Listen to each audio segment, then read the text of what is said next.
Assalamualaikum. Welcome Freka Bistalk Tua.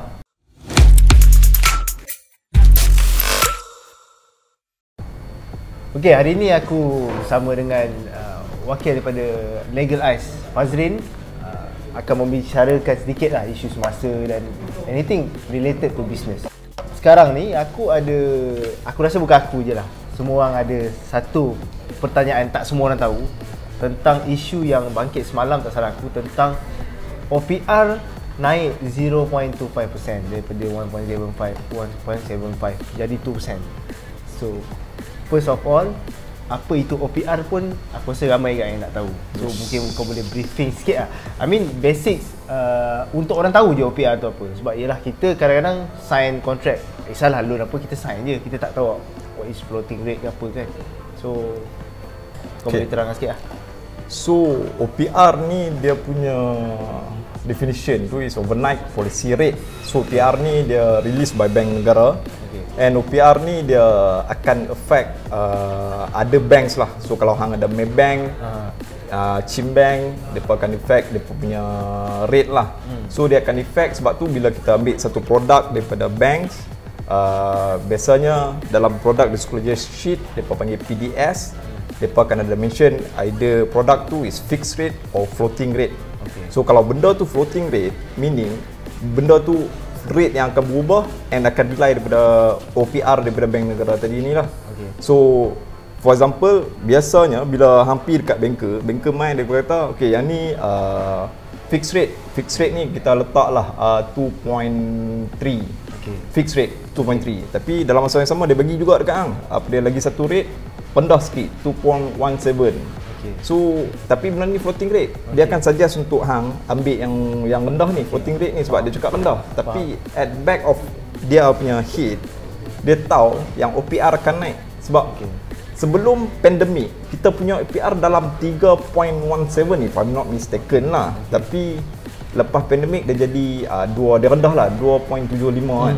1.75 kan. So dia naik 0.5, so benda tu affect floating rate kita lah. So kalau hang buat loan rumah, bila hang buat loan rumah, hang ambil floating rate, then later akan affect lah floating rate tu. So nanti hari ni maybe hang bayar 1,000, next month hang bayar 1,100 sebab floating rate dah affected by OPR. Sebab tu bila orang ada lah kan, awek-awek mai tanya, dia kata dia nak beli rumah first kan, beli rumah first. Lepas tu aku tanya dia nak settle down sendiri ke, nak buat apa. So dia kata dia nak invest, nak bagi orang sewa. Aku quite disagree lah bila hang nak buat sewa macam tu. Sebab untuk aku benda tu hang punya ROI tu banyak benda hang nak consider tau. Daripada sebab goal hang ambil loan 35 years, hang ikat hang punya tangan untuk commit 35 years punya loan, let's say 1,000 sebulan. Lepas tu hang nak sewakan, and kalau kita baca market betul-betul rental, tak pernah orang sewa maksudku installment dia 1,000, dia punya sewa tu mesti rendah daripada 1,800. Meaning owner akan top up lagi 200. Nak dapat positive cash flow tu jarang-jarang kes, kecuali rumah yang dah 20-30 tahun ataupun adalah certain location. Adalah dia biasanya kalau ada tu dalam bank lelong, faham, tu boleh lah hang dapat murah kan. And then plus bila let's say lah hang kata hang nak jadi macam robot kioski ke apa ke yang Mak Saleh punya style, depa kata hang beli rumah ni market sentiasa naik kan. Aku benda tu not necessarily 100% true lah, pasal bila hang beli rumah, bila hampa beli rumah, lawyer depa buat duit tau. Depa buat duit. So bila aku nak cakap benda ni dia macam against aku punya background lah, sebab bila hang beli rumah, aku buat SMP, aku dapat duit. Bila hang buat tenancy agreement, aku pun ada legal fees kan. Tapi bila hang beli hang nak beli rumah ni apa semua, apa yang aku nak cakap adalah market hang nak beli tenancy, lepas tu hang nak jual kan. Let's say 5 years, 10 years hang kata hang nak jual. Aku ada kes, biasanya orang beli rumah, dia beli 400.5, let's say dia nak buat untung 50, dia jual 500, dia buka 500, dia buka 500, tak ada orang beli. Okay. So dia kena drop 400.5, tak ada orang beli. Dia drop lagi 300.5. Time tu baru ada orang acquire. Memang orang kata market sentiasa naik, rumah akan lagi mahal, tapi bila nak jual itu orang nak beli, nak ready beli tu tak ada. Ikut pemahaman yang aku tahu, rumah market memang naik, market memang dah decide, lepas ni rumah naik ke tanah naik kan. Tapi kalau pembeli tu sendiri tak ready nak beli dengan harga naik tu, at last demand juga yang akan tentukan berapa harga yang patut orang tu jual. So macam contohlah, kita beli satu barang, barang ni rare ni akan naik setiap tahun, tapi pembeli tak nak beli dengan harga tu, nak beli dengan harga rendah. So at last kita hanya, kalau orang tak tahulah kan, aku rasa ada setengah tu akan rasa macam dia akan ikut formula tu je. Memang formula tak salah kan, rumah emas pun sama akan selesai naik kan, tapi ikut kepada kadar demand apa benda semua kan. Betul. So at last dia akan ditentukan jugalah oleh siapa yang nak keluar duit paymaster. Betul.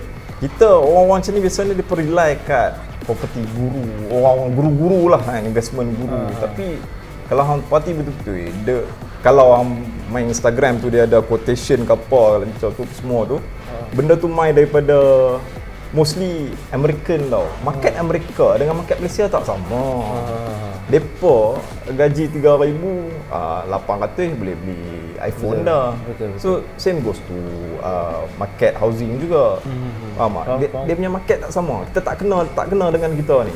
Kita 3,000 gaji, 3,000 pun. Betul. Sama. So, balik pada OPR tadi. Basically OPR ni bukan house loan-nya, betul tak? Ada juga personal loan ke, dia ikut pada produk tu kan. Dia ikut pada produk. So kalau orang yang tak faham, kan, orang yang aku join ni sebab aku nak buat investment. Sedangkan aku boleh cakap benda ni bukan, orang yang tak tahu dia akan nampak benda ni hidden charge OPR ni. Contoh hang nak buat investment.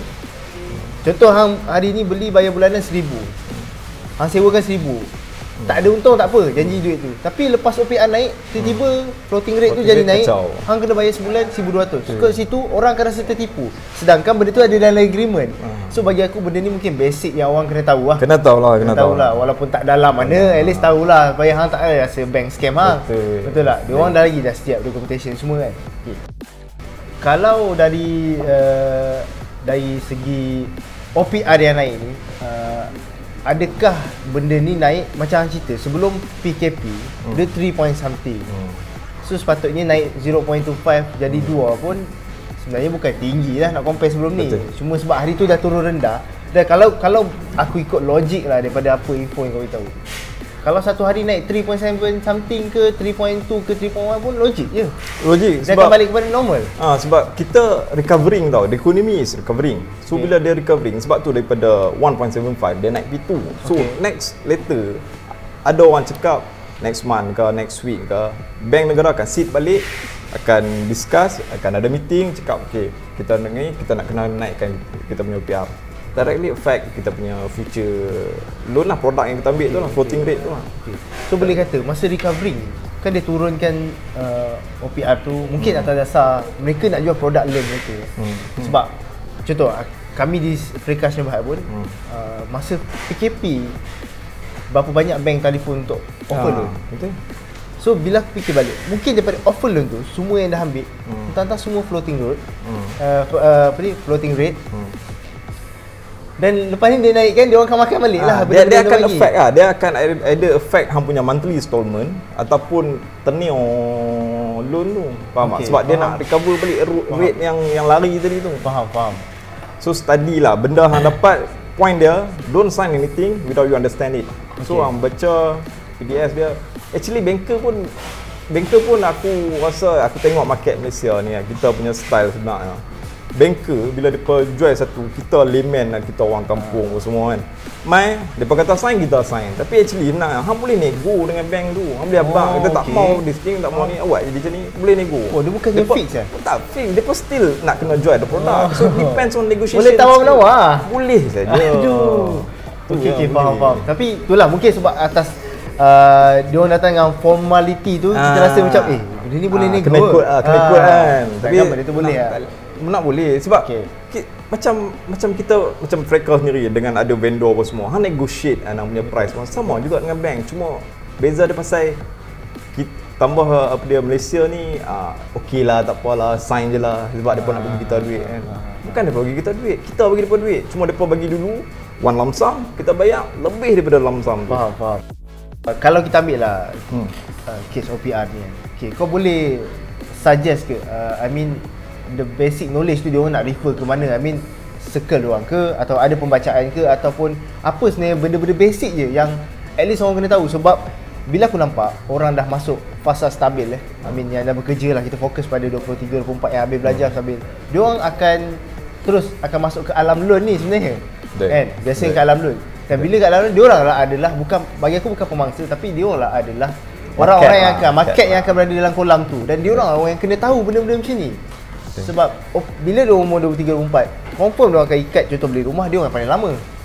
So floating rate tu boleh jadi bergegar-gegar sikit situ sebab macam-macam fasa kita lalui kan dalam fasa ekonomi ni. So apa suggestion kau untuk orang macam ni? Apakah pembacaan ke benda basic dia? Benda basic dia macam mana aku nak cakap? Sebab benda basic dia is, aku nampak benda ni lebih pada culture kita sendiri, culture Malaysian yang macam orang bagi ambil apa kita sign, tapi benda tu kena ubah lah kan. Hang study hang dapat kontrak even daripada bank pun hang baca lah, hang baca okey hang nak dapat floating rate ke, hang dapat fixed rate ke. Okey faham. So kalau hang banyak baca akan affect hang punya benda ni. Aku tak banyak baca sangat, tapi yang aku tanya tu ialah untuk aku jugalah. Sebab aku pun pas malam ni bagi tahu pasal OPR tu, baru nak OPR ni apa? Tunggu bank. Tapi baca-baca, bawa pandai kejap. Itu aku tanya hang lagi.